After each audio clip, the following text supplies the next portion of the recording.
azannya Bilal, ya silahkan tetap makan, silahkan tetap sahur. Jangan sampai kemudian dengan mendengar azannya Bilal lalu berhenti dari sahurnya.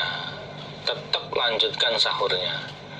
Karena fa'innahu, maka sesungguhnya Bilal iku yu'adzinu azan, siapa Bilal,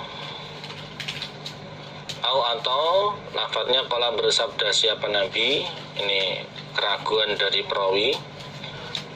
Sabdanya Nabi itu yu'adzinu atau yunadi, memberitahu siapa Bilal,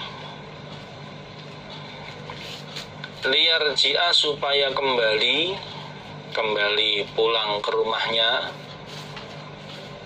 sopo qaimukum, orang berdirinya kalian, artinya orang yang sholat atau ibadah di masjid, dengan azan Bilal supaya dia kembali ke rumahnya untuk makan sahur. Wayan tabiha, dan supaya bangun, siapa naimukum, orang tidurnya kalian. Karena sesungguhnya Bilal itu azan atau memberitahu supaya orang-orang yang ibadah di masjid pulang ke rumahnya untuk makan sahur, karena sudah waktunya makan sahur, atau untuk membangunkan orang-orang yang sedang tidur. Dengan mendengar azannya Bilal, mereka bangun kemudian makan sahur. Sehingga apabila kalian mendengar azannya Bilal, jangan sampai kemudian menghentikan sahurnya, silahkan lanjutkan sahurnya.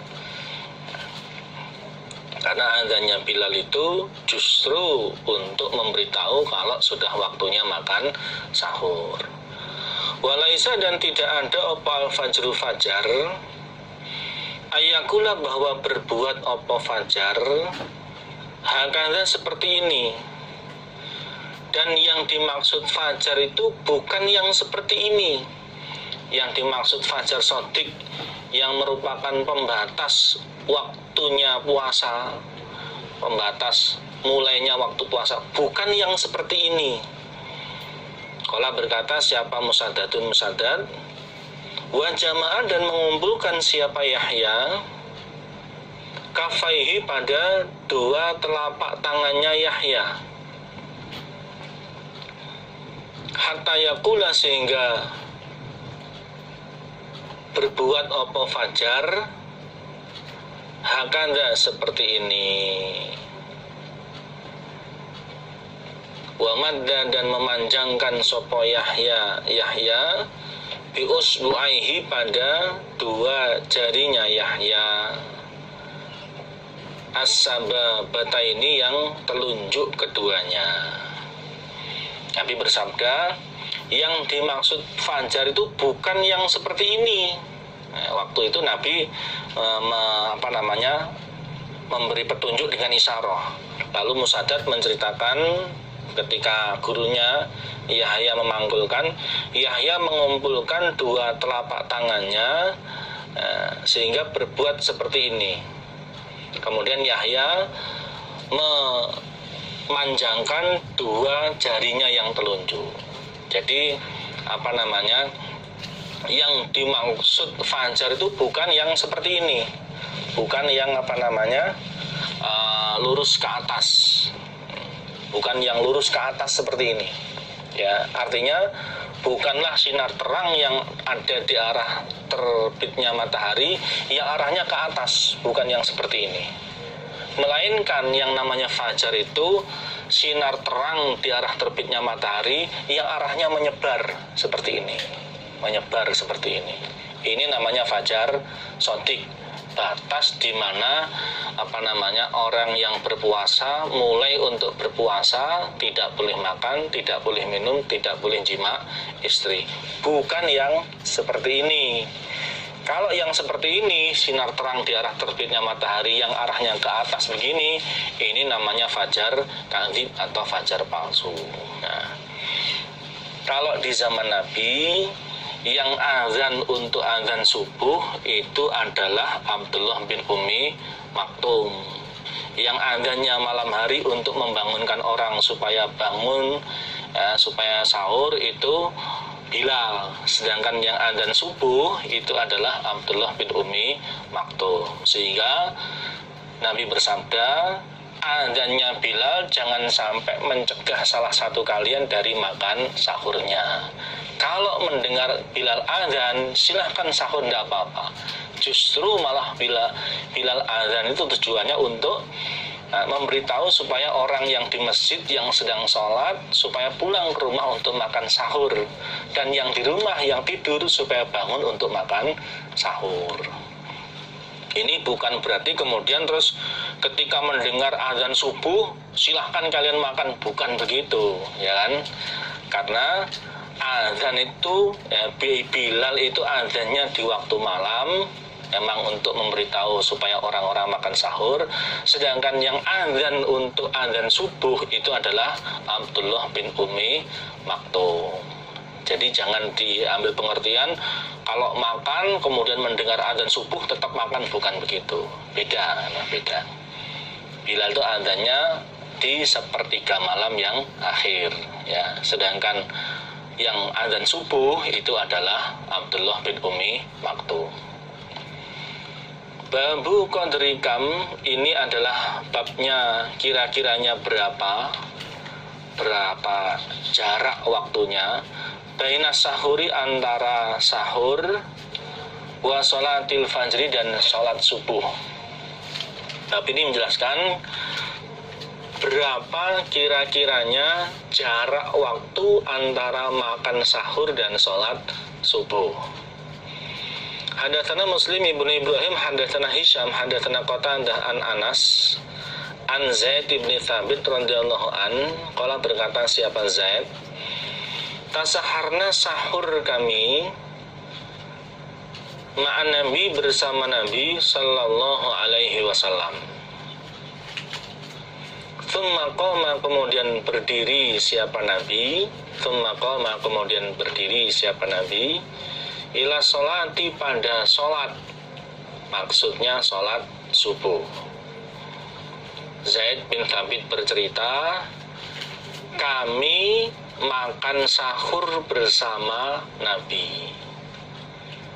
Kemudian setelah itu Nabi berdiri untuk mengimami sholat subuh.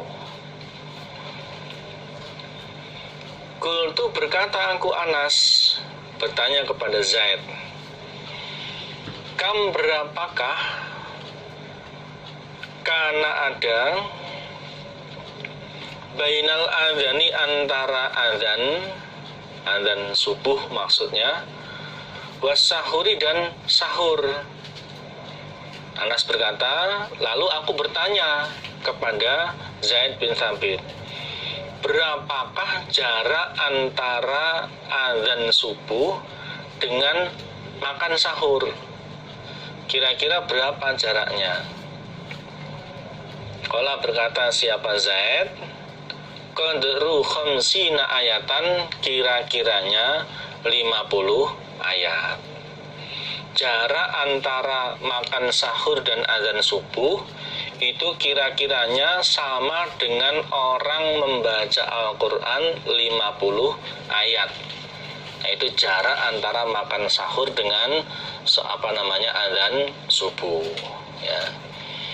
Jadi supaya diingat kembali bahwa batasnya orang awal memulai puasa, tidak boleh makan, tidak boleh minum, tidak boleh jima, itu adalah munculnya fajar shadiq.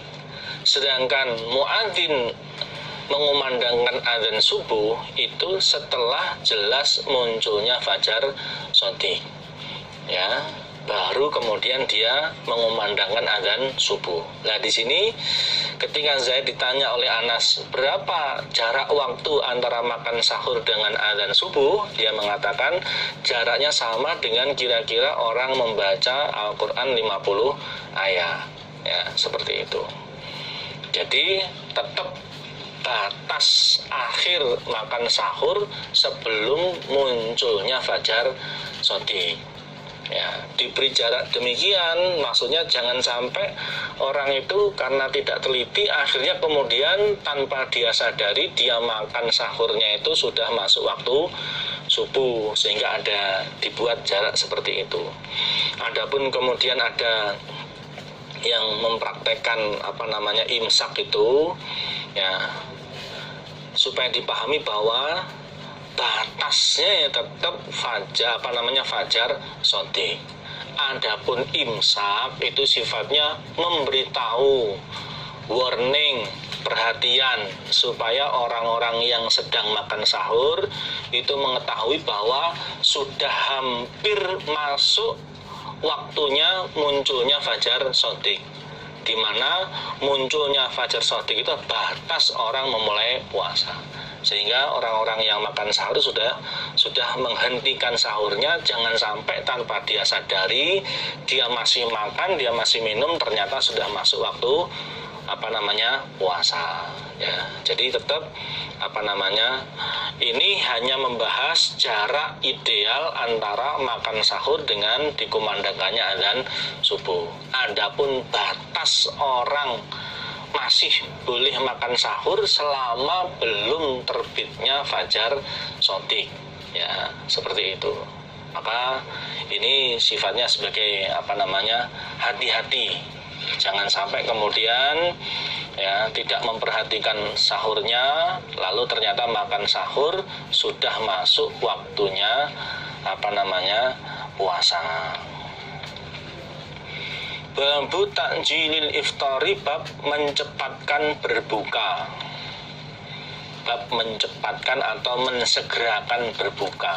Yang dimaksud adalah begitu sudah masuk waktunya berbuka, yaitu tenggelamnya matahari, supaya segera membatalkan puasanya dengan cara makan atau minum. Ini bukan berarti kemudian harus makan besar, makan satu piring sampai kenyang, tidak harus begitu. Yang penting membatalkan puasanya walaupun dengan makan satu butir kurma misalkan, ataupun minum seteguk minuman misalkan, itu sudah masuk mencepatkan berbuka. Hadatsana Abdullah bin Yusuf akhbaruna Malik an Abi Hazim an Sahli bin Sa'ad anna Rasulullah, sesungguhnya Rasulullah sallallahu alaihi wasallam iku qala bersabda, siapa Nabi, la yazalu tidak henti-henti, la yazalu tidak henti-henti, siapa annasu manusia, bi khairin dengan kebaikan, bi khairin dengan kebaikan, selalu mendapatkan kebaikan dari Allah. Ma anjalu, selama mencepatkan mereka, selama mensegerakan mereka, al fitra, pada berbuka. Nabi bersabda, tidak henti-hentinya manusia selalu mendapatkan kebaikan, kebaikan-kebaikan dunia maupun kebaikan-kebaikan akhirat, selama mereka mencepatkan berbuka, mensegerakan berbuka. Jadi prakteknya mensegerakan berbuka itu begitu sudah masuk waktunya berbuka, yaitu terbenamnya matahari, supaya segera membatalkan puasanya dengan makan atau minum, walaupun dengan makanan yang jumlahnya sedikit. Contohnya mungkin hanya satu butir kurma. Dengan minum-minum, walaupun minumnya hanya sedikit, 1-2 teguk minuman, itu sudah mendapatkan perintahnya Nabi untuk mensegerakan berbuka, ya kan, seperti itu.